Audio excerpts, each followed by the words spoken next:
মায়েরটা খাইতে দিছে নানা খাটা ভরি।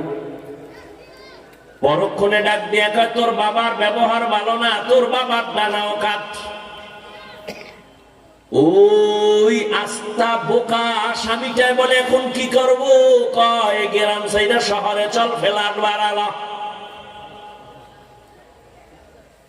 মা বাবার রাইখা ফ্ল্যাট ভাড়া লইয়া বলে এবার তুই একদিকে কামাই করতে যা, আমি একটু পায়চারি করে আসি, বন্ধু বান্ধবের সাথে মোলাকাত করে আসি।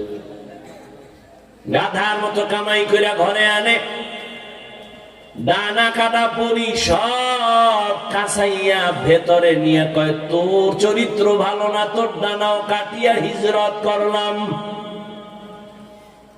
ডানা কাটা পরি কি ডানা জিন্দা রাখবো? তো কাটবেই।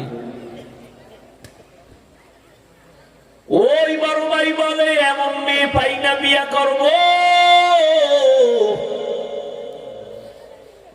ছোট ভাই খুঁজে একটা প্রস্তাব নিয়ে আসছে, অমুক এলাকার টাকাওয়ালা ব্যক্তির মেয়ে, রূপসী সুন্দরী, ডানা কাটা বড়ি।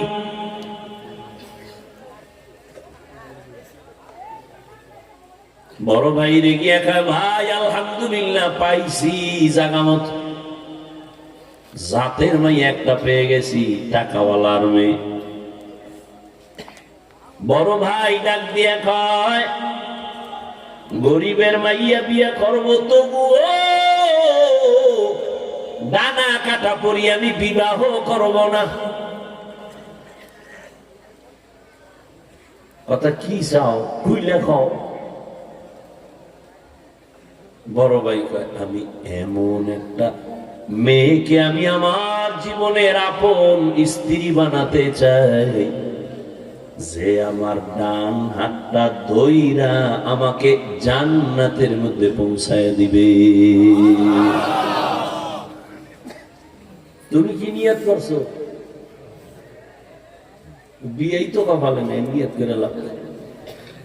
যেই পরিমাণ অন্যায় করো মোবাইলে, তো বিয়ে নাই।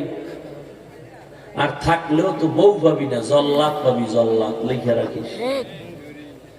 এক জল্লাদ দিয়া জুতা দিয়া বাইরে সাইডার ঝাল মিটাই দিবে, টের ভাবি কত ধানে কত চাও।